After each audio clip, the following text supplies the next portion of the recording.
जय हिंद, नमस्कार। मैं विकास आप सभी का स्वागत करता हूं विकास एकेडमी जीएस में। कैसे हैं साथियों? उम्मीद करता हूं आप सभी लोग स्वस्थ होंगे, मस्त होंगे। आप सभी लोग की पढ़ाई लिखाई अच्छी चल रही होगी। आज हम बात करने वाले हैं साथियों उत्तर प्रदेश का जो सीरीज चल रहा है उसका एपिसोड नंबर 13 और इसमें आज सारे क्वेश्चन है जो एग्जाम में आए हैं वो भी वो क्वेश्चन है जो उत्तर प्रदेश के इतिहास, कला, संस्कृति, नृत्य और मेले को कवर करेंगे। तो साथियों लास्ट तक सेशन को देखिएगा और क्वेश्चन को करिएगा। तो पहला क्वेश्चन आपकी स्क्रीन पर है, आप लोग इसका जवाब दीजिए, इसका आंसर क्या होगा। ध्यान से पढ़िएगा क्वेश्चन। निम्नलिखित में से कौन सा सही सुमेलित नहीं है। यहाँ पर शास्त्रीय और गायक घराना की बात की जा रही है। शास्त्रीय गायक दिया गया है और उनके घराना के बारे में पूछा जा रहा है। पहला आपका बिरजू महाराज, कालका बिंदादीन, उस्ताद राशिद खान साहसवान, पंडित छन्नूलाल मिश्रा पटियाला, प्रभा अन्य किराना। पूछा कौन सा सही सुमेलित नहीं है। तो ध्यान दीजिएगा साथियों, आपका बिरजू महाराज आपका कालका बिंदादीन घराने से हैं, यह भी करेक्ट है। उस्ताद राशिद खान साहसवान, ये भी सही है। और पंडित छन्नूलाल मिश्रा की बात की जाए साथियों, ये आपका किराना घराने से हैं, पटियाला नहीं होगा साथियों, ये आपका किराना घराने से हैं। इसे आप लोग ध्यान रखिएगा। तो यही ऑप्शन क्या हो जाएगा, सही हो जाएगा। तो फर्स्ट का आपका सी इज द राइट आंसर। आइए नेक्स्ट क्वेश्चन को देखिए। सेकेंड क्वेश्चन को देखिए और आप लोग इसका जवाब दीजिए, इसका आंसर क्या करेंगे। चारकुला मौसमी लोक नृत्य है उत्तर प्रदेश का, मध्य प्रदेश, झारखंड या उड़ीसा का। तो ध्यान दीजिएगा साथियों, उत्तर प्रदेश का यह नृत्य है। कहाँ का? उत्तर प्रदेश का। और पूछा जाए कहाँ पर होता है साथियों, तो यह ब्रज क्षेत्र में होता है। इसे भी आप लोग ध्यान दीजिएगा, यह ब्रज क्षेत्र में होता है। एक प्रकार का मौसमी लोक नृत्य है। यह कब किया जाता है यह भी ध्यान दीजिएगा। यह होली या उसके दूसरे दिन रात के समय में गांव में स्त्री या पुरुष स्त्री वेश का धारण करके सिर पर मिट्टी के 108 दीपक लेकर के इस नृत्य को करते हैं। आप लोग ध्यान दीजिएगा। चारकुला आपका कहाँ का होगा? उत्तर प्रदेश। और उत्तर प्रदेश में पूछा जाए तो ब्रज क्षेत्र का होता है। इसे आप लोग याद रखेंगे। आइए नेक्स्ट क्वेश्चन को देखिए। प्रसिद्ध संगीत गिरजा देवी संबंधित हैं कहाँ से, ये बताइए। ध्यान दीजिए, लखनऊ घराना, आगरा घराने से, बनारस घराने से या ग्वालियर। संगीत गिरजा देवी की बात की जा रही है तो जवाब दीजिए साथियों।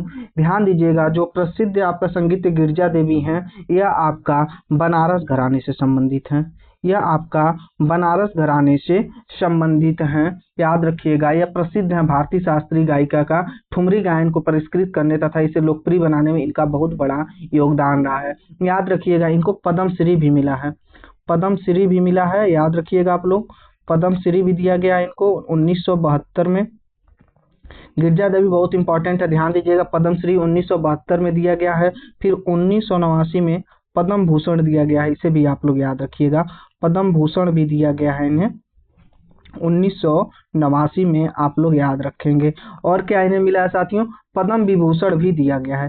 तीनों अवार्ड से इन्हें सम्मानित किया गया। पद्म विभूषण, ये तीनों अवार्ड से इन्हें सम्मानित किया गया है, आप लोग ध्यान रखिएगा। और पद्म विभूषण की बात की जाए तो 2016 में इन्हें मिला है, आप लोग याद रखेंगे।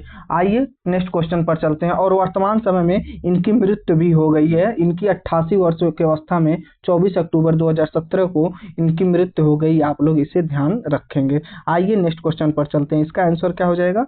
सी हो जाएगा। नेक्स्ट क्वेश्चन को देखिए। लखनऊ उत्सव, जिसे अब लखनऊ महोत्सव कहा जाता है, प्रारंभ हुआ है कब? इसका जवाब दीजिए। 1985, 86, 1975, 76, 1989, 90 या 1979 या 80। लखनऊ उत्सव, जिसे अब लखनऊ महोत्सव कहा जाता है, इसे कब प्रारंभ किया गया था? तो साथियों ध्यान दीजिएगा, 1975-76 में इसे प्रारंभ किया गया है। इसे आप लोग ध्यान रखेंगे। नेक्स्ट क्वेश्चन को देखिए। निम्नलिखित में से किस स्थान पर उत्तर मध्य क्षेत्र सांस्कृतिक केंद्र स्थित किया गया है? इसे आप लोग जवाब दीजिए। क्या पूछा जा रहा है? उत्तर मध्य क्षेत्र सांस्कृतिक केंद्र की बात की जा रही है। कहाँ पर इसे स्थित किया गया है? तो ध्यान रखिएगा साथियों, इसे आपका प्रयागराज में स्थित किया गया। कहाँ पर? तो इसे प्रयागराज में स्थित किया गया है। इसे आप लोग ध्यान में रखिएगा, ठीक है। आइए नेक्स्ट क्वेश्चन पर चलते हैं। तो 5 का ए इज द राइट आंसर हो जाएगा। चलिए इसका देखिए। निम्नलिखित में से कौन एक सही सुमेलित नहीं है? स्थान दिया है और जिला दिया है, इसका पूछ रहा है कहाँ कहाँ पर ये लगता है। देखिए यहाँ पे मेले से संबंधित है क्वेश्चन साथियों, याद रखिएगा, मेले से संबंधित है। इसे आप लोग याद रखिएगा। बटेश्वर, देवा, शरीफ, संकीसा, बिठूर, ये आपसे पूछा जा रहा कौन सा स्थान कहाँ पर है। सॉरी, ये मेला से संबंधित नहीं है, ये स्थान दिया है और जिला दिया गया है। तो कौन सा स्थान कहाँ पर है ये आपसे पूछा जा रहा है। इसमें एक सही नहीं है, बाकी सब सही है। तो ध्यान दीजिएगा क्या सही नहीं है। देखिए, बटेश्वर आपका कहाँ स्थित है? आगरा में स्थित है। देवा शरीफ जौनपुर दिया है, लेकिन देवा शरीफ आपका जौनपुर नहीं होगा, बाराबंकी होगा। इसे आप लोग ध्यान दीजिएगा, बाराबंकी आपका होगा, इसे आप लोग याद रखेंगे। क्या होगा? बाराबंकी होगा। संकिसा आपका फर्रुखाबाद में स्थित है। बिठूर आपका कानपुर में स्थित है, इसे आप लोग याद रखेंगे। तो आपका 6 का B is the right answer हो जाएगा। देवा शरीफ आपका बाराबंकी में स्थित है। आइए नेक्स्ट क्वेश्चन को देखिए। निम्नलिखित में से कौन उत्तर प्रदेश का लोकगीत नहीं है? ध्यान से क्वेश्चन को पढ़िएगा और आप लोग जवाब दीजिएगा। उत्तर प्रदेश का लोकगीत नहीं है। तेरह ताल, कजरी, सोहर, चैती। तो साथियों, कजरी, सोहर, चैती ये क्या है? सब उत्तर प्रदेश के क्या है? सब लोक नृत्य हैं। लेकिन ध्यान दीजिएगा, तेरह ताल की जो बात की जा रही है, तेरह ताल आपका राजस्थान का लोकगीत है। कहाँ का?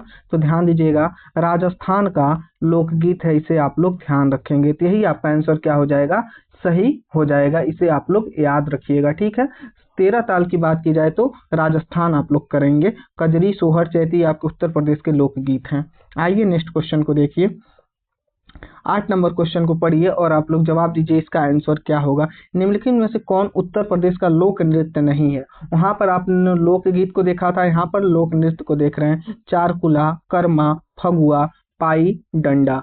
तो बताइए इसमें से कौन सा उत्तर प्रदेश का लोक नृत्य नहीं है? आइए इसका जवाब दीजिए। तो ध्यान दीजिए साथियों, ये चारकुला जो है ये ब्रज क्षेत्र में किया जाता है। यह क्या है साथियों? ये लोक नृत्य है उत्तर प्रदेश का। और कर्मा की बात की जाए साथियों, ये आपका सोनभद्र मिर्जापुर में होता है। सोनभद्र और मिर्जापुर क्षेत्र में होता है, इसे आप लोग ध्यान रखेंगे। यह भी आपका एक प्रकार का क्या है? लोक नृत्य है। लेकिन फगुआ जो है साथियों, फगुआ आपका लोक नृत्य नहीं है। और पाई डंडा की बात की जाए साथियों, तो पाई डंडा आपका बुंदेलखंड रीजन में होता है। बुंदेलखंड रीजन में होता है, इसे आप लोग ख्याल रखिएगा। लेकिन आपका यह भी क्या है? एक प्रकार का लोक नृत्य है, लेकिन फगुआ आपका लोक नृत्य नहीं होगा। इसे बुंदेलखंड का डांडिया भी कहा जाता है। पाई डंडा को बुंदेलखंड का डांडिया भी कहा जाता है, इसे आप लोग ध्यान रखेंगे। तो चारकुला मैंने बता दिया ब्रज क्षेत्र में होगा। कर्मा की बात की जाए तो सोनभद्र मिर्जापुर में होगा। और पाई डंडा बुंदेलखंड रीजन में होता है, जिसे क्या कहा जाता है साथियों? ध्यान रखिएगा, बुंदेलखंड का डांडिया भी कहा जाता है। आइए नेक्स्ट क्वेश्चन पर चलते हैं। 8 का सी आपका करेक्ट हो जाएगा। चलिए देखिए, इसको क्वेश्चन को पढ़िए और आप लोग जवाब दीजिए। 9 नंबर क्वेश्चन क्या कह रहा है? ठुमरी के संदर्भ में निम्नलिखित में से कौन सा कथन सही है? क्या पूछ रहा है? ठुमरी के संदर्भ में निम्नलिखित में से कौन सा कथन सही है? ठुमरी की उत्पत्ति उत्तर प्रदेश में हुई है। क्या कह रहा है? ठुमरी की उत्पत्ति उत्तर प्रदेश में हुई है। ठुमरी गायन सुगम एवं आकर्षक है। इसका आप लोग जवाब दीजिए, क्या सही है क्या नहीं सही है। तो साथियों ध्यान दीजिएगा, ठुमरी की जो उत्पत्ति की बात की जाती है साथियों, तो यह सही है। उसकी उत्पत्ति कहाँ से हुई है? तो उत्तर प्रदेश से ही हुई है। और ठुमरी गायन सुगम एवं आकर्षक दोनों है। तो इसका सही आंसर क्या हो जाएगा? सी हो जाएगा। 1 और 2 आपका दोनों सही हो जाएगा, याद रखिएगा। आइए नेक्स्ट क्वेश्चन पर चलते हैं। तो 9 का सी आपका करेक्ट हो जाएगा। चलिए 10 नंबर क्वेश्चन को देखिए और आप लोग जवाब दीजिए, इसका आंसर क्या करेंगे। निम्नलिखित में से कौन सा एक उत्तर प्रदेश का लोक नृत्य है? शिगमो, घोड़े, मोडनी या जैता। ध्यान से पढ़िएगा साथियों और इसका जवाब दीजिएगा। क्या होगा इसका जवाब? होगा देखिए, निम्नलिखित में से कौन सा एक उत्तर प्रदेश का लोक नृत्य नहीं है? लोक नृत्य है, यहाँ नहीं नहीं है साथियों, लोक नृत्य है यह पूछा जा रहा है। तो ध्यान दीजिएगा, ये सिगमो, घोड़ा, मोडनी ये आपका लोक नृत्य नहीं है, ध्यान रखिएगा। लेकिन बात की जाए जैता की, ये जैता आपकी उत्तर प्रदेश की लोक नृत्य है, ठीक है। इसे आप लोग ध्यान दीजिएगा, उत्तर प्रदेश का लोक नृत्य है, इसे आप लोग ख्याल रखिएगा। लेकिन जो सिगमो, घोड़ा, मोडनी की बात की जा रही है साथियों, ये लोक नृत्य मराठा क्षेत्र में होता था। मराठा लड़ाकों के सम्मान में दशहरा के अवसर पर किया जाता है। ध्यान दीजिएगा, मराठा लड़ाकों के सम्मान में दशहरा में होता है, इसे आप लोग ख्याल रखिए। दशहरा के अवसर पर किया जाता है सिगमों को, घोड़े को, मोडनी को। आपकी जैता आपका उत्तर प्रदेश का लोक नृत्य होगा। तो 10 का डी आपका सही हो जाएगा। चलिए नेक्स्ट क्वेश्चन को देखिए। 11 नंबर क्वेश्चन को पढ़िए और आप लोग जवाब दीजिए, इसका आंसर क्या करेंगे। निम्नलिखित गुप्तकालीन मंदिरों में कौन सा उत्तर प्रदेश में अवस्थित है? नाचना कुठार का मंदिर, तिगवा का विष्णु मंदिर, भुमरा का शिव मंदिर, देवगढ़ का दशा अवतार मंदिर। तो साथियों ध्यान दीजिएगा, देवगढ़ का दशा अवतार मंदिर जो आपका स्थित है कहाँ पर? ललितपुर में। ललितपुर में स्थित है, इसे आप लोग ध्यान रखिएगा। ललितपुर में स्थित है, यही आपका उत्तर प्रदेश में स्थित है, आप लोग ध्यान दीजिएगा। बाकी ये तीनों मंदिर जो नचना, तिगवा, भुमरा की बात की जाए, साथ ही ये सब मंदिर कहाँ पर स्थित है, तो एमपी में स्थित है, इसे भी आप लोग ख्याल रखिएगा। लेकिन देवगढ़ का दशावतार मंदिर उत्तर प्रदेश के ललितपुर डिस्ट्रिक्ट में स्थित है, तो आपका 11 का डी करेक्ट हो जाएगा। चलिए नेक्स्ट क्वेश्चन को देखिए। आइए 12 नंबर क्वेश्चन को पढ़िए और आप लोग जवाब दीजिए क्या इसका करेक्ट होगा। निम्नलिखित में से कौन सा सही सुमेलित नहीं है। ऐतिहासिक मेले दिए गए हैं और स्थान क्षेत्र दिए गए हैं, इसमें से 3 ऑप्शन आपका क्या है, सही है, 1 ऑप्शन नहीं सही है, उसी को देखना है। जल विहार का मेला बुंदेलखंड, बटेश्वर का मेला पश्चिमांचल की बात की जा रही है, और बलदेव छठ का मेला पूर्वांचल, शुक्रताल का मेला मुजफ्फरनगर। तो बताइए साथियों इसमें कौन सा सही नहीं है, आप लोग जवाब दीजिए। तो देखिए आपका सी ऑप्शन को पढ़िएगा, बलदेव का छठ का मेला। तो ध्यान दीजिएगा साथियों, बलदेव छठ का मेला आपका पूर्वांचल में नहीं लग करके ये लगता है फरीदाबाद में। फरीदाबाद, जो कि फरीदाबाद कहाँ पर है, फरीदाबाद आपका हरियाणा में है, इसे आप लोग ध्यान रखिएगा। ये आपका सी ऑप्शन क्या हो जाएगा, सही नहीं है। बलदेव छठ मेला कहाँ लगेगा, फरीदाबाद हरियाणा में। बाकी जल विहार का मेला बुंदेलखंड, बटेश्वर का मेला पश्चिमांचल में लगता है, और शुक्रताल का मेला मुजफ्फरनगर में लगता है, इसे आप लोग ख्याल रखेंगे। तो 12 का सी आपका सही हो जाएगा। चलिए नेक्स्ट क्वेश्चन पर चलते हैं। 13 नंबर क्वेश्चन को देखिए और आप लोग जवाब दीजिए इसका आंसर क्या होगा। उत्तर प्रदेश के किस ऐतिहासिक मेले में हिंदू और मुसलमान दोनों आते हैं। ये क्वेश्चन कई बार आपके एग्जाम में पूछा गया है, इसे आप लोग ध्यान रखिएगा। उत्तर प्रदेश के एग्जाम में कई बार साथियों क्वेश्चन आर में भी पूछा गया है, और EPSSC के एग्जाम में भी ये क्वेश्चन पूछा गया है कई बार। तो ध्यान देखिएगा इसका कोई क्या आंसर होगा। नौचंदी का मेला, बाबरवा बाबा का मेला, फूलडोल का मेला, या बटेश्वर का मेला। याद रखिएगा साथियों, जो नौचंदी का मेला लगता है उत्तर प्रदेश के मेरठ डिस्ट्रिक्ट में, उत्तर प्रदेश के मेरठ डिस्ट्रिक्ट में यह मेला लगता है, आप लोग ख्याल रखिएगा, ध्यान रखिएगा। यही आपका इसमें हिंदू और मुसलमान आपके दोनों आते हैं, इसे आप लोग ध्यान रखेंगे। नौचंदी का मेला लगेगा कहाँ पर, मेरठ में लगता है, और प्रतिवर्ष आपका नवरात्रि में लगता है, यह भी आप लोग ध्यान रखिएगा, नवरात्रि में लगता है, इसे आप लोग ध्यान रखेंगे। तो 13 का क्या हो जाएगा, ये आपका सही हो जाएगा। चलिए नेक्स्ट क्वेश्चन पर चलते हैं। उम्मीद करता हूँ आप लोगों को क्वेश्चन समझ में आ रहे होंगे। कानपुर स्थित भीतरगांव मंदिर के संदर्भ में सही कथन चुने। ध्यान से क्वेश्चन को पढ़िए। कानपुर स्थित भीतरगांव मंदिर की बात की जा रही है, इसके कथन सही चुनना, क्या सही है क्या गलत। इस मंदिर का निर्माण 5वीं सदी ईस्वी में से 6वीं सदी के मध्य हुआ। ईंटों से निर्मित यह भारत के प्राचीनतम मंदिर में से एक है। बताइए क्या कथन सही है क्या नहीं सही है। तो ध्यान दीजिएगा साथियों, ये आपका इसका निर्माण 5वीं से लेकर के 6वीं सदी के मध्य हुआ, यह भी कथन सही है। और यह निर्मित ईंटों से भी निर्मित और भारत के प्राचीन मंदिरों में से क्या है, यह एक है, इस पे ध्यान रखिएगा। यहाँ के दीवारों पर रामायण, महाभारत और पुराणों के विविध आख्यानों से इसे सजाया गया है, इसे आप लोग ध्यान रखेंगे। तो आपका सी क्या हो जाएगा, सही हो जाएगा। 1 और 2 दोनों आपका करेक्ट है। आइए नेक्स्ट क्वेश्चन को देखिए। 15 नंबर क्वेश्चन को देखिए और आप लोग जवाब दीजिए इसका आंसर क्या करेंगे। यहाँ पर सूची में 1 में लोकगीत को दिया गया और सूची 2 में गायन का अवसर दिया गया है। इसे सुमेलित करना है कि चैती कब होता है, कजरी कब होता है, रसिया कब होता है, सोहर कब होता है। इसे आप लोगों को मिलान करना है। ध्यान से तब पढ़िए साथियों क्वेश्चन को और देखिए क्या सही है। तो चैती कब होता है साथियों, चैती एक प्रकार का मौसमी गीत है, तो 1 ऑफ 4 बनेगा। और कजरी कब होता है, तो ध्यान दीजिएगा साथियों, कजरी विवाह एवं एक प्रकार का मौसमी गीत है। और रसिया की बात की जाती है, ब्रज क्षेत्र का एक लोक गीत है। और सोहर एक प्रकार का क्या है साथियों, संस्कार गीत है। तो ध्यान दीजिएगा इसका आंसर क्या बन रहा है, 15 का ए इज द राइट आंसर हो जाएगा, इसे आप लोग ध्यान दीजिएगा। चलिए नेक्स्ट क्वेश्चन पर चलते हैं। 16 नंबर क्वेश्चन को देखिए और आप लोग जवाब दीजिए इसका आंसर क्या कर रहे हैं। रामायण के रचयिता वाल्मीकि का आश्रम निम्नलिखित में से कहाँ स्थित है। आर्यावर्त, ब्राह्मण, श्रावण या पडरौना। आप लोग इसका जवाब दीजिए, इसका आंसर क्या करेंगे। तो ध्यान दीजिएगा, रामायण के रचयिता वाल्मीकि की बात की जा रही है, इनके आश्रम निम्नलिखित में से कहाँ स्थित है। तो ध्यान दीजिएगा साथियों, कहाँ पर स्थित है, इनका चित्रकूट में, चित्रकूट के ब्राह्मणवर्त में स्थित है। डिस्ट्रिक्ट ज्यादा जरूरी है, याद रखिएगा चित्रकूट। क्या चित्रकूट हो जाएगा साथियों। कहाँ स्थित है, ब्रह्मावर्त में। तो 16 का आपका बी आपका सही हो जाएगा, इसे ध्यान दीजिए। जिसे प्राचीन काल में इसे क्या बोला जाता था, इसी ब्रह्मावर्त को वर्तमान समय में चित्रकूट बोला जाता है और प्राचीन काल में इसे ब्रह्मावर्त बोला जाता था, इसे आप लोग ध्यान रखिएगा। तो क्या हो जाएगा, बी आपका करेक्ट हो जाएगा। चलिए नेक्स्ट क्वेश्चन पर चलते हैं। 17 नंबर क्वेश्चन को देखिए और इसका जवाब दीजिए। निम्नलिखित में से किसे शेर ए बलिया के नाम से जाना जाता है, शेर ए बलिया के नाम से किसे जाना जाता है बताइए। भगत सिंह, चंद्रशेखर आजाद, चीतू पांडे या मंगल पांडे। तो ध्यान दीजिएगा, शेर ए बलिया के नाम से साथियों चीतू पांडे को जाना जाता है।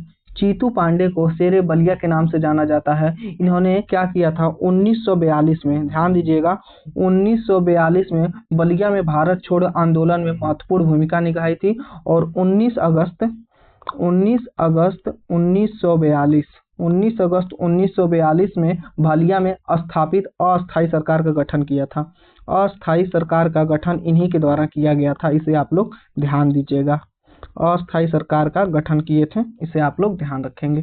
चलिए ठीक है, 17 का क्या हो जाएगा, सी आपका सही हो जाएगा। नेक्स्ट क्वेश्चन को देखिए। 18 नंबर क्वेश्चन को पढ़िए और आप लोग जवाब दीजिए, इसका आंसर क्या होगा। अवध की रियासत से उस प्रसिद्ध योद्धा बेगम का क्या नाम है जिन्होंने 1857 के विद्रोह में अंग्रेजों के साथ लड़ाई में भाग लिया था, इसका आप लोग जवाब दीजिए। बेगम हजरत महल, बेगम रजिया सुल्तान, बेगम जहां यारा, बेगम मेहरुन्निसा। तो ध्यान दीजिएगा साथियों, आप लोगों का बेगम हजरत महल जो थी अवध के रियासत से, उन्होंने क्या किया था, अंग्रेजों के साथ लड़ाई में भाग लिया 1857 के विद्रोह में। ठीक है, 1857 के विद्रोह में अवध से आपका बेगम हजरत महल ने नेतृत्व किया था। 18 का क्या हो जाएगा, ए आपका करेक्ट हो जाएगा। नेक्स्ट क्वेश्चन को देखिए। 19 नंबर क्वेश्चन का क्या आप लोग आंसर करेंगे, इसका जवाब दीजिए। परमहंस योगानंद गिरी, जिन्होंने पश्चिम को योग के ज्ञान से परिचित किया, का जन्म कहाँ हुआ था, इसे आप लोग बताइए। परमहंस श्री योगानंद गिरी की बात की जा रही है, इनका जन्म की बात की जाए साथियों तो इनका जन्म गोरखपुर में हुआ था। गोरखपुर में हुआ था 5 जनवरी, इनका जन्म 5 जनवरी 1893 को गोरखपुर में हुआ था, इसे आप लोग ध्यान दीजिएगा। आइए नेक्स्ट क्वेश्चन पर चलते हैं। तो 19 का सी आपका करेक्ट हो जाएगा।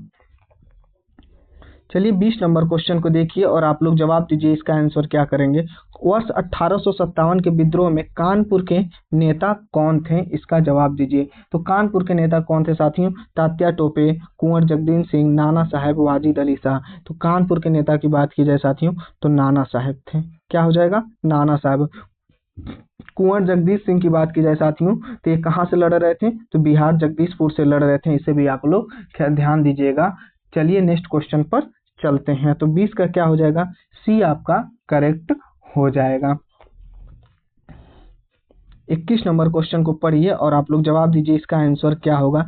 इखलास खान को रोजा उत्तर प्रदेश के किस जिले में, रोजा या जिसे मकबरा बोला जाता है, इखलास खान का रोजा या मकबरा उत्तर प्रदेश के किस जिले में स्थित है। तो ध्यान दीजिए कहाँ पर स्थित है साथियों, इसका मकबरा आपका बदायूं में स्थित है। कहाँ पर, इसका मकबरा साथियों बदायूं में स्थित है। तो 21 का डी आपका क्या हो जाएगा, सही हो जाएगा, इसे ध्यान दीजिएगा। नवाब इखलास खान की बेगम ने अपने शौहर की याद में इस मकबरे का निर्माण कराया था, जिसे इखलास खां के रोजा के नाम से जाना जाता है, इसे ध्यान रखिएगा। और इस मकबरे के निर्माण में साथियों 1094 हिजरी सन 1990 में कराया गया। हिजरी संवत जो होता है, लेकिन नॉर्मल सन की बात की जाएगी तो सन 1690 में कराया गया। इस मकबरे की लंबाई 152 फीट है, यह भी ध्यान रखिएगा। और चौड़ाई की भी बात की जाए साथियों तो वो भी 150 फीट है, यह भी आप लोग ध्यान रखेंगे। चलिए नेक्स्ट क्वेश्चन को देखिए साथियों, यहीं पर मेरा क्वेश्चन समाप्त होता है। उम्मीद करता हूँ आप सभी लोगों को सेशन पसंद आया होगा। पसंद आया हो सेशन को तो चैनल को सब्सक्राइब करिए, वीडियो को लाइक शेयर करिए। चलिए ऐसे फिर नेक्स्ट सेशन में मुलाकात होगी नए नए क्वेश्चन के साथ। ये सारे क्वेश्चन एग्जाम में आए हुए थे। चैनल पर नए हैं तो चैनल को सब्सक्राइब करिए और इसका टेलीग्राम ग्रुप को ज्वाइन करिए, जिसका लिंक डिस्क्रिप्शन में लगा हुआ है। धन्यवाद, जय हिंद।